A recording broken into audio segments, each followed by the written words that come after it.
मध्ये अशोक चव्हाणांनी पुन्हा एकदा राष्ट्रवादीचे आमदार प्रताप पाटील चिखलीकर यांच्यावर निशाणा साधला।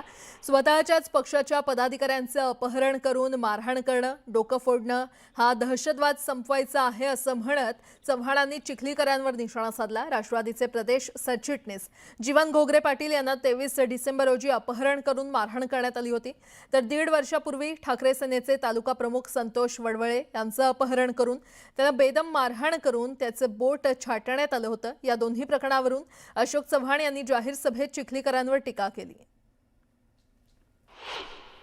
उद्या या दोन नागरिकांची अशी हालत केली उद्या तुमच्यापैकी कोणालाही उचलून नेतील आणि काय घडू शकतं याची कल्पना आपण करू शकता।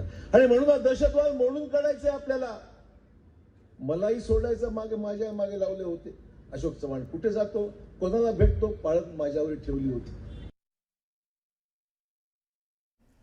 सांगली महापालिका निवडणुकीच्या निमित्तानं खासदार विशाल पाटील आणि सांगलीचे पालकमंत्री चंद्रकांत पाटील यांच्यामध्ये जुंपली आहे। राज्यात आणि देशात सत्ता पण सांगली महापालिकेत भाजप लाचार झाल्याची टीका खासदार विशाल पाटील यांनी जाहीर सभेतून केली आहे।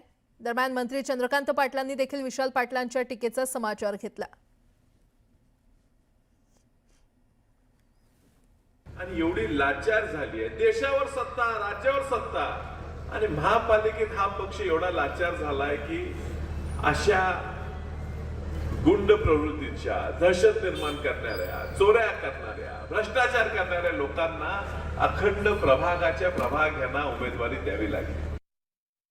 विशाल पाटलांनी त्यांचं बघावं, त्यांना प्रश्न पडलाय की काय करावं, तर ते बघतच राहिले। आता दोन्ही राष्ट्रवादी एकत्र आले का तुम्ही करायचं काय? अरे ज्या विशाल पाटलांनी जाहीर सभेमध्ये जयंत पाटलांना म्हटलं की यांनी आमच्या कुटुंबाचा सत्यानाश केला, जयंत पाटलांवर मांडलेल्या मांडून केवढी लाचारी झाली आहे काय